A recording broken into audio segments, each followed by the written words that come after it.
Praise the Lord for this blessed time the Lord has given us. దేవుడు ఇచ్చినటువంటి ఈ అద్భుతమైనటువంటి ఆశీర్వాద సమయాన్ని బట్టి ఆయన నామానికి మహిమ కలుగును గాక. We had a busy time today. ఈ రోజు చాలా సమయం చాలా బిజీగా ఉంది. Baptism service.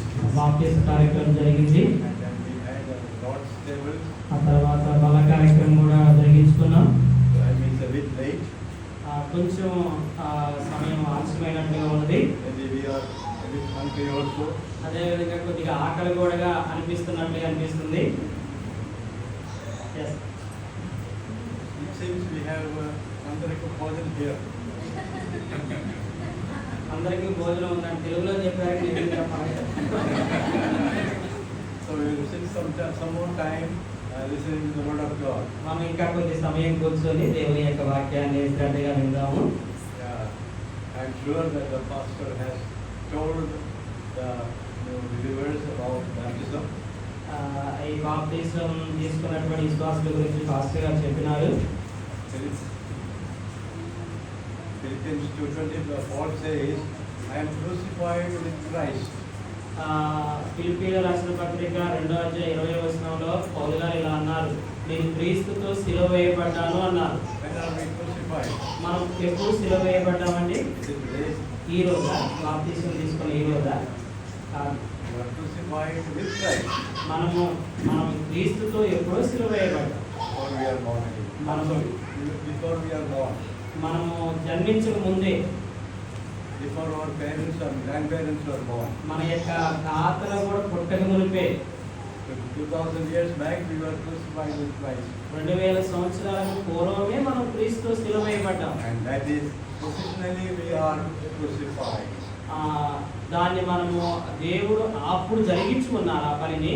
And when we accept Christ as our Savior, కానీ యేసుక్రీస్తు ప్రభువుని మన రక్షకుడిగా మనం అంగీకరించినప్పుడు practically become crucified with Christ. మన ఆచరణాత్మకంగా మనం క్రీస్తుతో సిలువ వేయబడినట్టుగా అర్థం. When we take baptism, మనం బాప్తిజం తీసుకున్నప్పుడు we are showing that we are crucified with Christ. మనము నేను క్రీస్తుతో సిలువ వేయబడ్డాను అన్నటువంటి విషయాన్ని అందరికి చూపిస్తాను. Salvation, our new birth is a matter between us and God. రక్షణ అనేటటువంటిది తిరిగి జన్మించడం అనేది మనకి దేవుని మధ్యలోనే ఉంటుంది. When we take baptism, మనం బాప్తిజం తీసుకున్నప్పుడు we are telling others, I am born again. I belong to Christ. I want to live for Christ. మనం ఇతరులకి ఏం తెలియపరుస్తున్నామంటే నేను తిరిగి జన్మించినాను, నేను ప్రభువు బిడ్డని అని మనం సాక్ష్యం ఇస్తున్నట్టు. I want to live in the newness of life. నేను క్రొత్త జీవితాన్ని జీవించడానికి నేను ఇష్టపడుతున్నాను. So every one of us have that new life, I believe. మనము మన యొక్క ప్రతి ఒక్కరు కూడా ఆ రకమైనటువంటి నూతనమైన జీవితాన్ని జీవించే వారిగా ఉండాలి. Praise God that we could get a good building now. దేవుని కృపను బట్టి మనము మంచి మందిరాన్ని దేవుడు మనకి ఇచ్చినాడు. Still it looks small.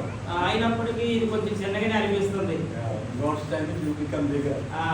దేవుని యొక్క సమయంలో ఇంకొంచెం పెద్దగా చేయబడుతుంది. We shall read a few verses from Judges chapter 6. మనం న్యాయాధిపతుల గ్రంథము 6వ అధ్యాయముల నుంచి కొన్ని మాటలు చదువుకుందాం. This morning I was telling my friends here that this time in different places the Lord has given me messages about defeat and victory, fighting and so on.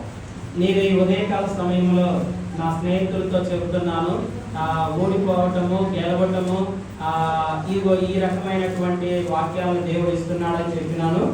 Judges chapter 6. న్యాయాధిపతుల గ్రంథము 6వ అధ్యాయము. We shall read verses 1 to 17. 1 నుంచి 17 వచనాల వరకు ఎవరైనా మంచిగా చదవగలిగిన చదవండి. స్పందన చదువున్నాను.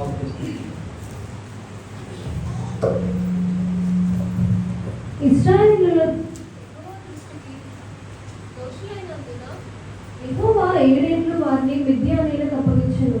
మిద్యానీయుల చెయ్యి ఇశ్రాయేలు మీద హెచ్చాయను కనుక వారు మిద్యానీయుల ఎదుట నిలవలేక కొండలో ఉన్న వాగులను, గుట్టలను, దుర్గములను తమకు సిద్ధపరచుకునేది.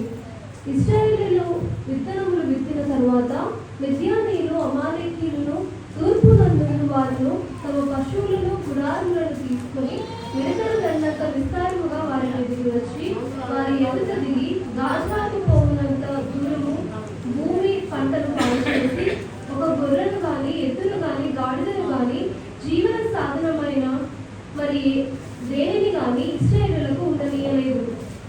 వారును వారి ఒంటెలను లెక్కలేకపోయిండెను.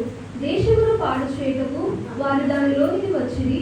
ఇశ్రాయేలీయులు మిద్యానీయుల వలన మిక్కిలి హీనదశకు వచ్చినప్పుడు వారు యెహోవాకు మొరపెట్టిరి. మిద్యానీయుల వలన బాధను ఇశ్రాయేలీయులు యెహోవాకు మొరపెట్టగా యెహోవా ఇశ్రాయేలీయుల యొద్దకు ప్రవక్తనొకరిని పంపెను. అతడు వారితో ఇలాగ ప్రకటించెను. ఇశ్రాయేలుల దేవుడైన యెహోవా సెలవిచ్చినదేమనగా, నేను ఐగుప్తుల నుండి మిమ్మల్ని రప్పించి దాసుల గృహంలో నుండి మిమ్మల్ని తోడుకొని వచ్చి తిని ఐగుప్తుల చేతిలో నుండి మమ్మల్ని బాధించిన వారందరి చేతిలో నుండి మిమ్మల్ని విడిపించి మీ ఎదుట నుండి వారిని తోలివేసి వారి దేశమును మీకు ఇచ్చి తిని మీ దేవుడైన యెహోవాను నేనే.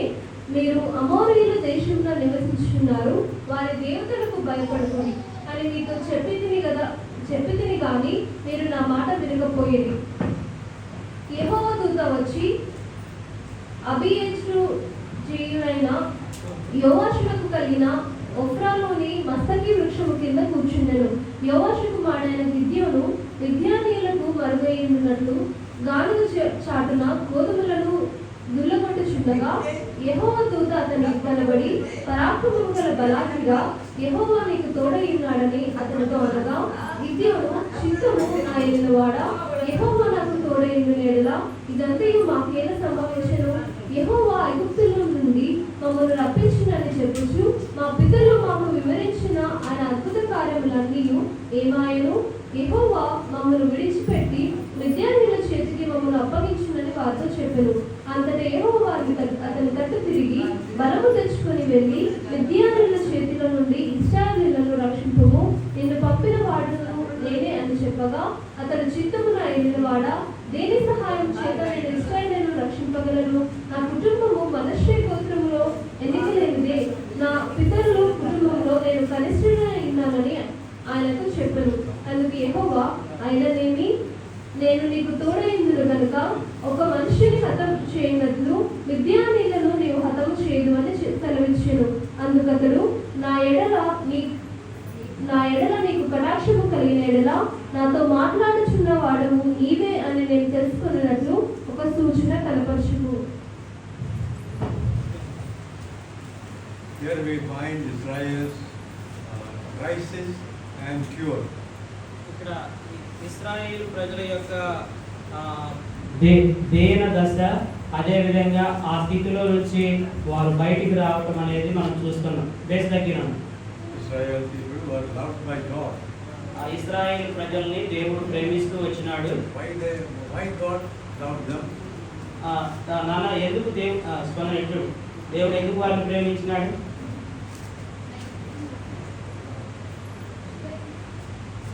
We find in the Bible, God says, not because they are better than others, not because they are bigger than others, they are small, but God loved them. ఎందుకు మరి ఇశ్రాయేల్ ప్రజల్ని దేవుడు ప్రేమిస్తూ వచ్చినాడంటే, వాడేదో పెద్ద జనాంగం అని, లేకపోతే వాడేదో బలవంతులని, వాడేదో ఖ్యాతి నొందినటువంటి వాళ్ళని ఆ కారణం చేత కాదు. God loved them because, we read, very interesting, because He loved them. దేవుడు ఎందుకు ప్రేమించినాడు అంటే, దేవుడు వాళ్ళని ప్రేమిస్తున్నాడు అంతే. God is love. ఎందుకంటే దేవుడు ప్రేమ కలిగిన వాడు. God loved them because God loved them. దేవుడు వాళ్ళని ఎందుకు ప్రేమించినాడంటే, దేవుడు ప్రేమ కలిగిన వాడు కాబట్టి వాళ్ళని ప్రేమించినాడు. What Bible says. దేవుని యొక్క వాక్యం అదే చెబుతుంది. God loves us. దేవుడు మనల్ని ప్రేమిస్తున్నాడు.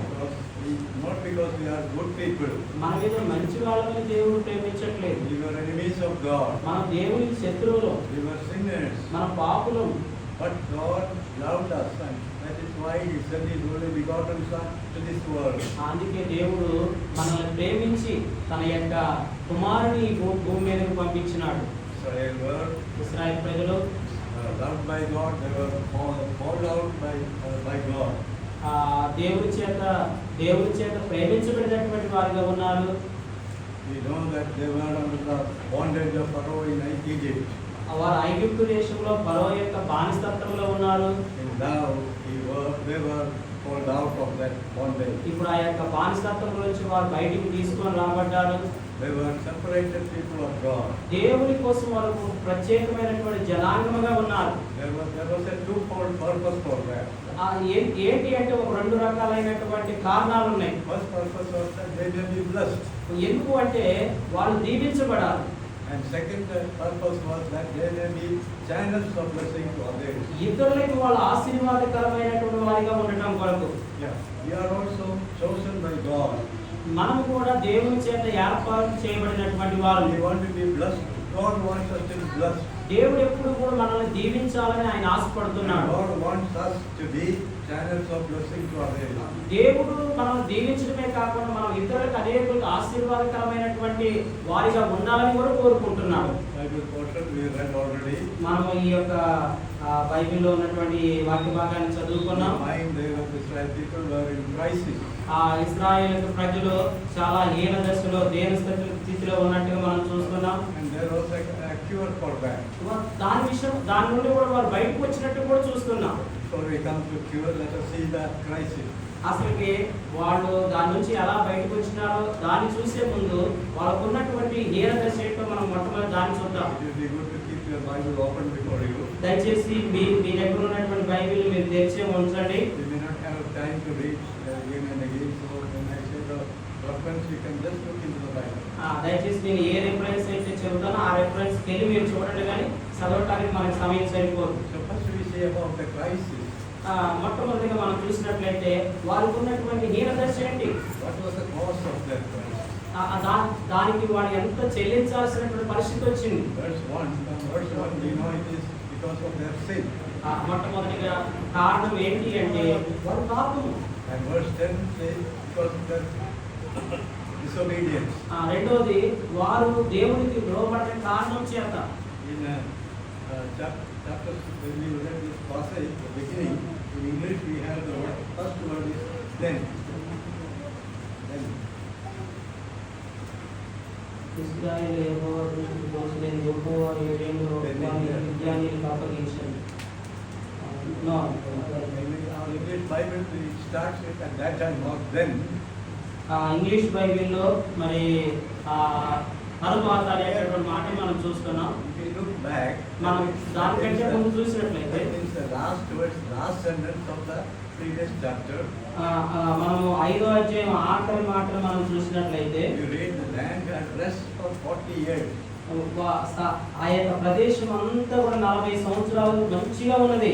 A very blessed time. వాళ్ళు నెమ్మలంగా ఉన్నారండి. They వాళ్ళు had so much fight and wars and all that. ఎప్పుడు చూసినా యుద్ధాలు, ఎప్పుడు చూసినా కొట్లాట్లు జరిగేటటువంటి వాళ్ళు. Then 40 years there was no war, there was rest. 40 సంవత్సరాలు ఏ రకమైనటువంటి పోరాటాలు, యుద్ధాలు లేకపోకుండా నెమ్మలంగా ప్రశాంతంగా ఉన్నారు. But కానీ then అయితే the children of Israel did evil. ఇశ్రాయేలు ప్రజలు, దేవుని ప్రజలు చెడుని చేసినారు, పాపం చేసినారు. Such things happen in our life. మన యొక్క జీవితాల్లో కూడా అలాంటివి జరుగుతూ వస్తాయి. Sometimes God blesses us with great blessings. దేవుడు మనల్ని ఒక్కోసారి గొప్ప ఆశీర్వాదాలతో నింపుతాడు. Yeah, we may enjoy the blessing sometimes. దేవుని యొక్క ఆశీర్వాదాలను మనం చక్కగా అనుభవిస్తాం. And there is a chance then we become proud or we become dependent on the success and we make mistake, go into sin again. అలాంటి సమయాల్లోనే దేవుడు ఆశీర్వదించిన తర్వాత ఆ సౌకర్యాలన్నింటినీ అనుభవించుకుంటూ ఏదో గర్వాన్ని బట్టి ఏదో ఒక పాపానికి, ఏదో ఒక రకమైనటువంటి మనము దేవునికి ఇష్టం లేదు దానికి లోనవుతూ ఉంటాం. ఇశ్రాయేలు ప్రజలకు కూడా అదే జరిగింది. 1వ వచనంలో మనం చూసినట్లయితే వారు ఓడిపోయినారు. మిద్యానీయుల చేత వారు ఓడిపోయినట్లే మనం చూస్తున్నాం. Israel people who were to be always victorious, we find they were defeated here. ఇశ్రాయేలు ప్రజలు ఎప్పుడు చూసినా గెలిచేవారిగా ఉండాల్సినటువంటి వారు ఓడిపోయిన స్థితిలో ఉన్నారు. The few chosen people of God. దేవుని చేత ఏర్పాటు చేయబడినటువంటి ప్రజలు. The same way, అదే సమయంలో we saw so many millions of people around. మన చుట్టుపక్కల అనేకమైన లక్షల మంది ప్రజలు ఉన్నారు. A few of us are chosen by God. మన దేవుని చేత కొద్ది మంది మాత్రం ఏర్పాటు చేయబడినాం. There did not be a story about us that we are defeated, but let us be victorious all the time. మనం ఎప్పుడు కూడా ప్రతిసారి ఓడిపోయేటటువంటి వారిగా ఉండడానికి అవసరం లేదు. ఎప్పుడు కూడా మనం దేవుని పక్షాన గెలిచే వారిగా ఉండాలి. When we look into verse 2, మనం 2వ వచనం చూసినట్లయితే we read that they were afraid and hiding. వాళ్ళు భయపడి దాక్కున్నట్లుగా మనం చూస్తున్నాం మిద్యానీయులకి. Sin makes us hide away from God. పాపం ఎప్పుడు కూడా దాక్కునేటట్లుగా పారిపోయేటట్లుగా చేస్తుంది. That's what happened to Adam and Eve in the Garden of Eden. ఆదాముకి అవ్వకి కూడా ఏదేని తోటలో అదే జరిగింది. God gave instructions to Adam and Eve. ఆదాముకి అవ్వకి దేవుడు కొన్ని విధానాలు చెప్పిన కొన్ని షరతులు చెప్పినాడు. But they disobeyed. కానీ వాటికి లోబడలేదు. They sinned. వాళ్ళు పాపం చేసినారు. And then God came calling Adam, where are you? దేవుడు వచ్చి ఆదాము నువ్వు ఎక్కడ ఉన్నావు అని అడిగినప్పుడు And we find they were hiding. వాళ్ళు దాక్కున్నారు చెట్టు చాటున. Because of sin, పాపాన్ని బట్టి there we find the people of Israel were hiding. ఇశ్రాయేలు ప్రజలు కూడా వారి పాపాన్ని బట్టి వారు దాక్కునే స్థితిలోకి వచ్చినారు. The next two verses, ఆ తర్వాత వచనం చూసినట్లయితే 3 and 4, 3వ వచనం 4వ వచనంలో we find that they became weak and exploited. వాళ్ళు భయంకరమైనటువంటి దేన దశలోనికి వచ్చేసినారు. Yeah, that is what David also experienced. దావీదు కూడా ఆ రకమైనటువంటి అనుభవంలోకి వెళ్ళినాడు. He says in Psalm 31 verse 19. కీర్తనల 31వ అధ్యాయం 19వ వచనంలో Verse 10. 31వ అధ్యాయం 10వ వచనంలో For my life is burdened with grief. నా పాపం వల్ల నేను ఈ స్థితిలోకి వచ్చినాను అంటున్నాడు. My years with sighing. నా జీవితం అంతా దొర్లిపోతుంది అంటున్నాడు. My strength fails. నా యొక్క బలము తగ్గిపోతుంది అంటున్నాడు. And he says, because of my iniquity. ఎందుకు అంటే నాలో ఉన్నటువంటి పాపాన్ని బట్టి. Sin makes us weak. అవునండి, దోషం అనే పాపం అనేటటువంటి మనల్ని బలహీనులుగా చేస్తుంది. David may be talking about his physical weakness also. దావీదు తన యొక్క శారీరకమైనటువంటి బలహీనతల గురించి మాట్లాడుతున్నాడు. కానీ Sin always makes us weak spiritually. పాపం ఎప్పుడు కూడా మనం ఆత్మీయమైనటువంటి బలహీనులుగా చేయడానికి కారణమైంది. Again, when we look into verses 5, the last part, and verse 6, మనం 5వ వచనాన్ని 6వ వచనం చూసినట్లయితే they were impoverished and the land was destroyed. వారికి ఉన్నటువంటి ప్రదేశాలన్నీ కూడా పాడు చేయబడినాయి అని చూస్తున్నాం. They were in poverty.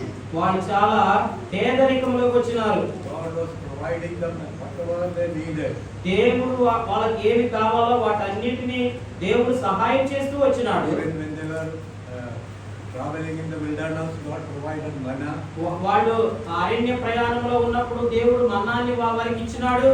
Every day, ప్రతిదినము all the 40 years, 40 సంవత్సరాలు కూడా not even single day failing. ఒక్క రోజు కూడా దేవుడు ఇచ్చే విషయంలో ఆగిపోలేదు. And even later we find that God provided quails for them.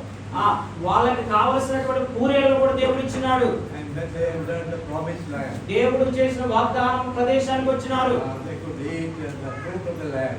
ఆ ప్రదేశంలో ఉన్నటువంటి ఫలాలు కూడా తిన్నారు. But we find here that they were impoverished. కానీ ఇక్కడ మనం చూస్తున్నాము వారు భయంకరమైనటువంటి పేదరికమైన స్థితిలోకి వచ్చినారు. Sin makes us poor.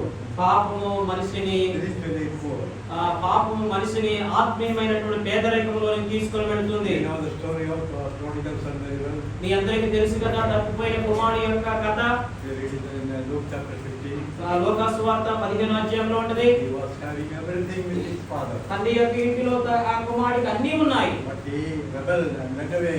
ఆ తండ్రికి ఎదురు తిరిగి ఆయన వెళ్ళిపోయినాడు. And then we read that all the money is gone. ఆ డబ్బులు తనకున్నటువంటివి అన్నీ కూడా అయిపోయినాయి. And we read in the gospel, in the chapter, that he was in want. అధ్యాయంలో మనం చదువుతున్నాము ఆయన ఎంతో ఆకలితో అలమటిస్తున్నాడని చూస్తున్నాం. Nobody gave him food. ఆయనకి ఆహారం పెట్టేవాళ్ళు లేరు. Even pigs food he did not get enough. అతనికి పందులు తినేటటువంటి ఆ పొట్టు కూడా ఆయన దొరికే స్థితిలో లేదు. He said, oh, then Then he realized his mistake. అప్పుడు తన యొక్క తప్పునేంటో తను గుర్తించినాడు. In my father's house, నా తండ్రి ఇంట్లో even the servants are plenty. పనివారు కూడా సమృద్ధైనటువంటి ఆహారాన్ని తింటుండగా, And he said, here ఇక్కడ I perish. నేను ఇక్కడ నశించిపోతున్నాను. Yes, sin will destroy us. పాపం మనల్ని ఎంతగానో నాశనంలో తీసుకొని వెళుతుంది. So he said, what was the cause of their defeat?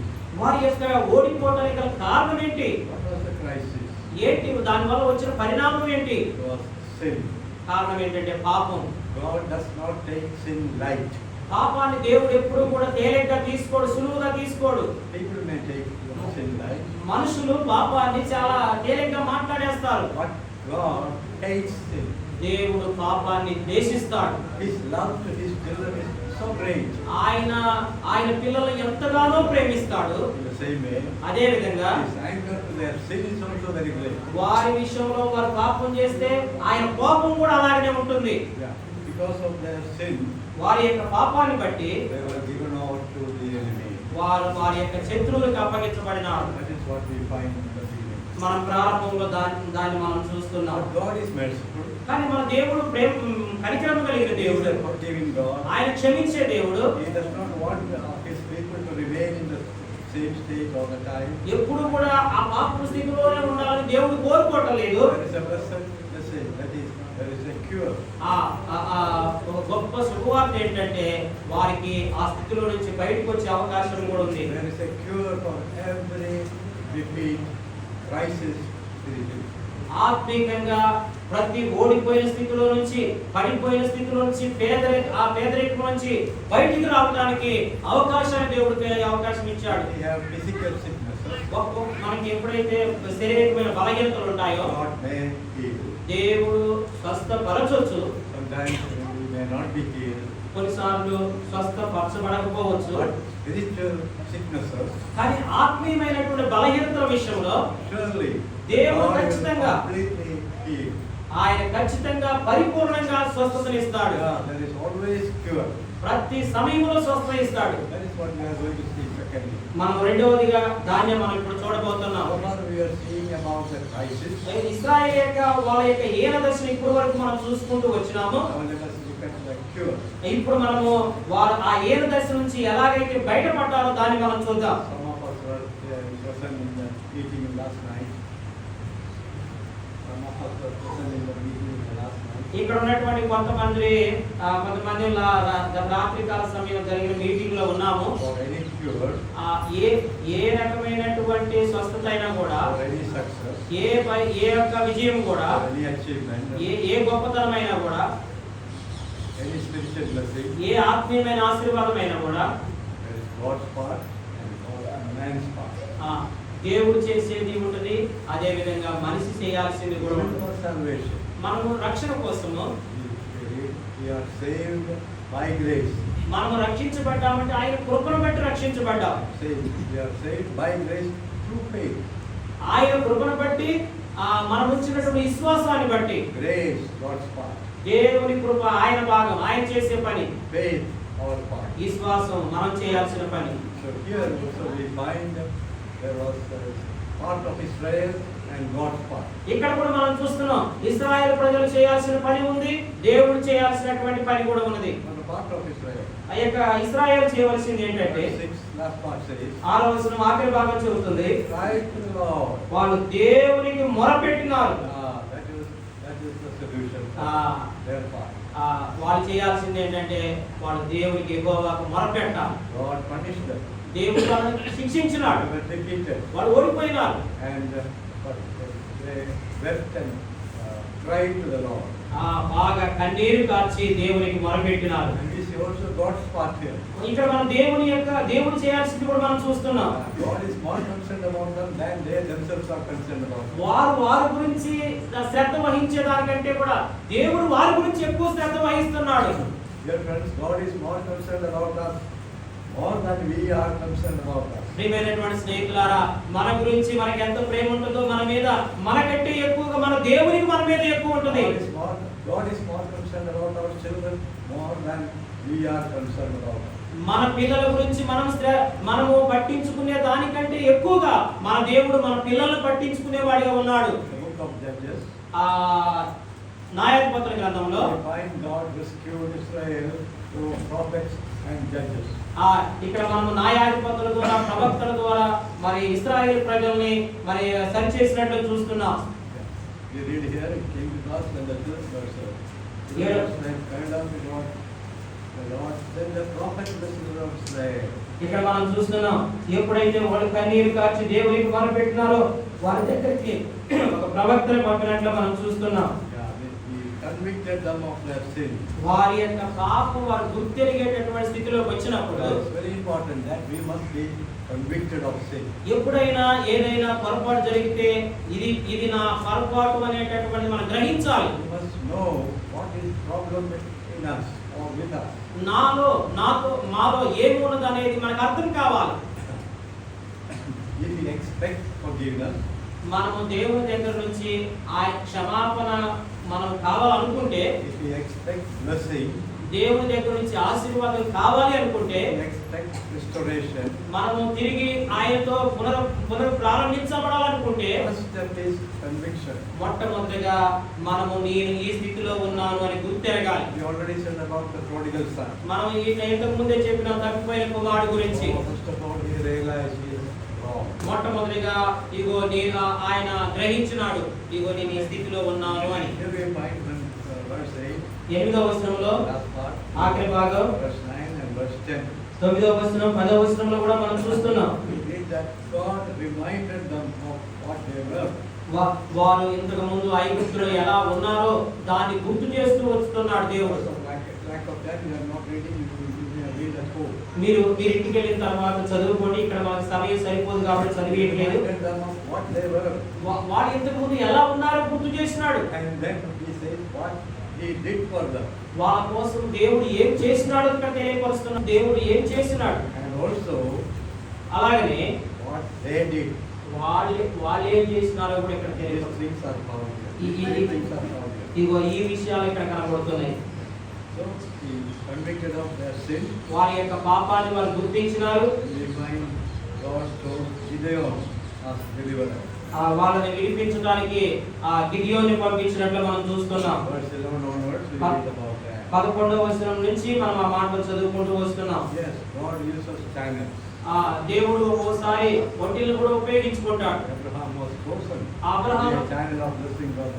అనేకులకు ఆశీర్వాదకరంగా అబ్రహాముని దేవుడు వాడుకున్నాడు. Moses was chosen to take people out of Israel, ఇశ్రాయేలు ప్రజలను బయటికి out of Egypt. ఇశ్రాయేలు ప్రజలను బయటికి తీసుకొని రావడానికి దేవుడు మోషాన్ని వాడుకున్నాడు. God chose Joshua to lead the people into Canaan. Canaan యొక్క దేశానికి ఇశ్రాయేలు ప్రజలను నడిపించడానికి యెహోషువని వాడుకున్నాడు. God used judges. దేవుడు న్యాయాధిపతులను వాడుకున్నాడు. We find God is using Gideon. ఇక్కడ మరి గిదియోన్ని దేవుడు వాడుకుంటున్నా చూస్తున్నాం. And God commissioned Gideon. ఇక్కడ గిదియోనికి దేవుడు ఆయన యొక్క మరి ఆయన ఏంటంటే కమిషన్ ఇస్తున్నాడు, కమ్మంటున్నాడు. Verse 40. 14వ వచనం మనం చూస్తున్నాం. Go. Okay, then we'll explain later. ఎల్లు For delivering the people of Israel. ఇశ్రాయేలు ప్రజలను విడిపించడానికి ఎల్లు అంటున్నాడు. God's go is enough. That is commission. దేవుడు ఎల్లమన్నాడు అంటే అది చాలు. If God says someone go, that is God commissions him. దేవుడు ఎవరినైనా ఎల్లమన్నాడు అంటే దేవుడు ఆ వ్యక్తిని అభిషేకిస్తున్నట్టే. It is not just man's commissioning.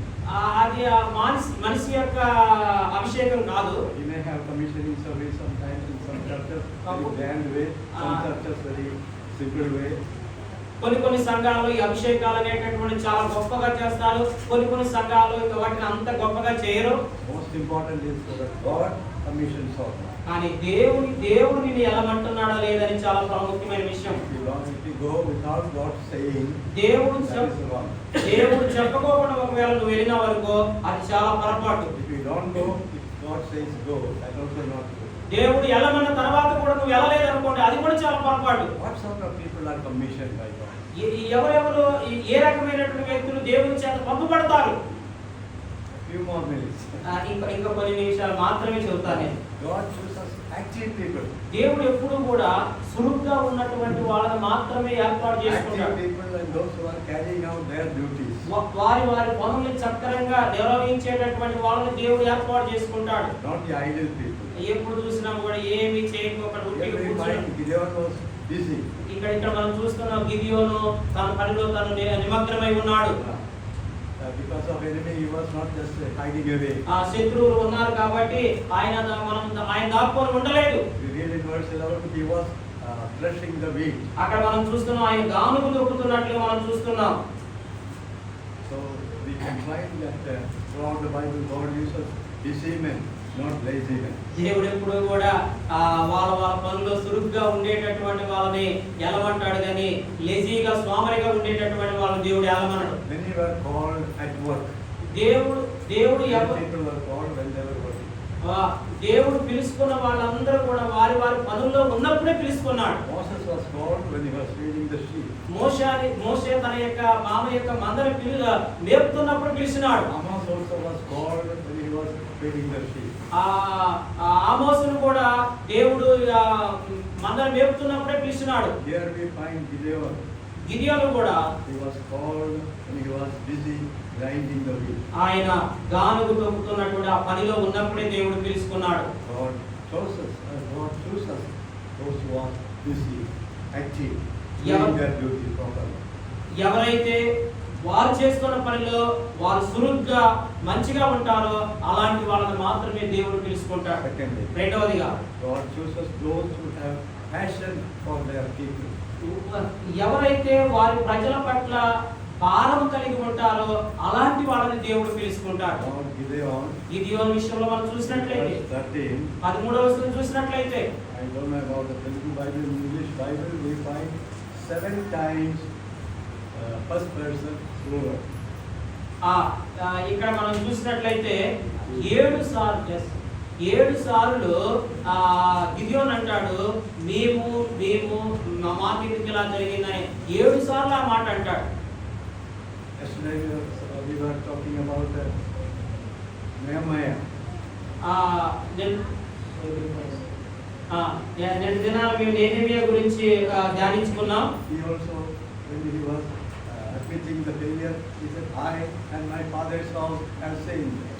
నేను నా తండ్రి ఇంటి వారిని పాపం చేసినాను అని చెప్పి ఒప్పుకున్నాడు. He was not saying they have sinned.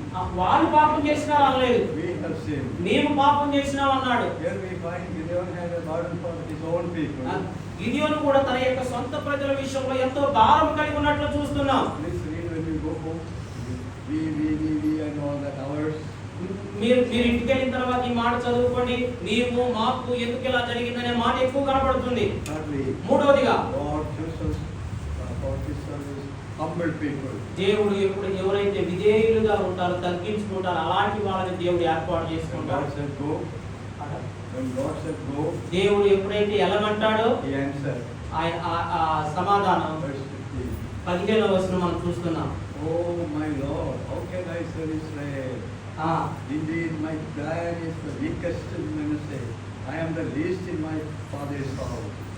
ఇక్కడ అంటున్నాడు 15వ వచనంలో అతడు చిత్తమున ఏలివాడా దేని సహాయం చేత నేను ఇశ్రాయేలును రక్షింపగలను? నా కుటుంబము మనష్షే గోత్రంలో ఎన్నికలేనిది. నా పితరుల కుటుంబంలో నేను కనిష్ఠుడని ఉన్నానని ఆయనతో చెప్పాను. Yes, one who sees God, one who hears God's voice, sees himself and he becomes humble. చూసారా, దేవునికి చూసేవాడు, దేవుని స్వరం వినేటటువంటి వ్యక్తి ఆయన ఎంతగా తగ్గించు. నా కుటుంబంలో నేను ఏ పార్టీ వాడిని, నేను ఎంతటి వాడిని తగ్గించుకుంటున్నాడు. We can see that one's weakness is God's strength. ఆయన యొక్క తగ్గింపే దేవుని యొక్క బలంగా ఉంది. There is a song in English. English లో పాట ఉంది. One line says, I am weak but thou art strong. నేను బలహీనుడిని కానీ నువ్వు బలవంతుడు ప్రభువా అని ఒక పాట, ఒక line. So, verse 14 we said, God said, go in this might. ఇక్కడ అంటున్నాడు దీనితో ఎల్లు అంటున్నాడు, ఈ బలంతో ఎల్లు అంటున్నాడు. What might is that? ఏంటి ఆయనకున్నటువంటి బలం ఏంటండి? Did God see any might in that? Gideon already? ఆ, Did he do any exploit and did he kill anybody? Did he fight and get victory? గిడియోను ఎప్పుడన్నా ఇతరులతో పోరాడి యుద్ధాలు చేసి గెలిచినట్టు మనం చూస్తున్నామా? Yeah. So what was his might? ఏంటి ఆయనకున్నటువంటి బలం ఏంటి? I believe it was his passion and humility was his might. ఆయన యొక్క బలం ఏంటంటే ఆయన యొక్క తగ్గింపు, ఆయన యొక్క ప్రజల పట్ల భారము, అదే ఆయన యొక్క బలం. Our sense of weakness makes us strong. మనల్ని మనం గుర్తిరిగేటటువంటి విషయంలో ఉన్నప్పుడు అదే మనల్ని బలవంతులుగా చేస్తూ ఉంటుంది. In the opposite way, ఇంకొక వ్యతిరేకంగా చెప్పాలంటే our sense of strength makes us weak.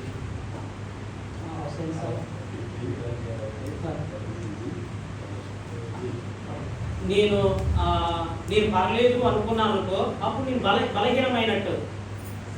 If God commissions us, ఒకవేళ దేవుడు మనల్ని వెళ్ళమంటే, if God asks us to go, దేవుడు ఒకవేళ మనల్ని మరి వెళ్ళమని అడిగినట్లయితే don't think what is there to go. ఎక్కడికి వెళ్ళాలి, ఏం చేయాలి అని అడుగుతాం. Go to the place where the spiritual need is. ఆత్మీయమైనటువంటి అవసరం ఎక్కడుందో అక్కడికి వెళ్ళాలి. Our neighbors, there may be people who do not know Christ. మన చుట్టుపక్కల వాళ్ళు దేవుని యొక్క యేసుక్రీస్తు ప్రభువుని ఎరగని వాళ్ళు ఉన్నారు. In our village or next village, there may be people like that. మన యొక్క గ్రామంలో కానీ మన పక్కన గ్రామంలో కానీ దేవుని ప్రేమను తెలియని వాళ్ళు ఉండొచ్చు. If God says go, దేవుడు వెళ్ళమంటే we must go. మనం వెళ్ళే వారిగా ఉండాలి. If God says go, దేవుడు వెళ్ళమంటే God equips us and enables us. దేవుడు దాంట్లో నిన్ను నియమిస్తాడు. దాంట్లో దేవుడు నీకు చేయవలసిన దాన్ని సహాయం చేస్తాడు. In two ways God enabled Gideon. గిదియోని రెండు విధాలుగా దేవుడు బలపరిచినట్లు చూస్తున్నాం. First with his promises. మొట్టమొదటిగా ఆయన వాగ్దానంతో బలపరిచినాడు. 16. 16వ వచనంలో Promise of his presence. నేను నా సన్నిధి నీకు తోడుగా ఉంటున్నాను వాగ్దానం చేసినాడు. God said to him, I will be with you. నేను నీకు తోడుగా ఉంటాను. That is enough. అది చాలు. If God is with us, దేవుడు మనతో ఉంటే, guiding us, మనల్ని నడిపిస్తూ ఉంటే, strengthening us, మనం బలపరుస్తూ ఉంటే, leading us, మనం నడిపిస్తూ ఉంటే that is enough. అది చాలు మనకు. We can do what God wants us to do. దేవుడు మన పట్ల ఏం చేయాలనుకుంటున్నాడో వాటిని మనం చేయొచ్చు. And also there is a promise of victory. దేవుడు ఇంకో మాట కూడా అంటున్నాడు, నేను నీకు విజయాన్ని ఇస్తాను అంటున్నాడు. Verse 16. 16వ వచనం, I will be with you and shall defeat the Midianites as one man. మిద్యానీయులని నువ్వు వాళ్ళందరిని కూడా ఓడిస్తావు, నేను నీకు తోడుగా ఉంటాను అంటున్నాడు. God enabled Gideon with his promise and with his presence. దేవుడు And with his spirit. దేవుడు తన యొక్క వాగ్దానంతోటి, తన సన్నిధితోటి, తన ఆత్మతోటి గిదియోని బలపరిచినట్లు మనం చూస్తున్నాం. If you read further in verse 34, we find Spirit of God came upon Gideon. మనం 34వ వచనంలో చూసినట్లయితే యెహోవా ఆత్మ గిదియోని మీద గిదియోని మీదకి వచ్చినట్లు మనం చూస్తున్నాం. What was the result of all these?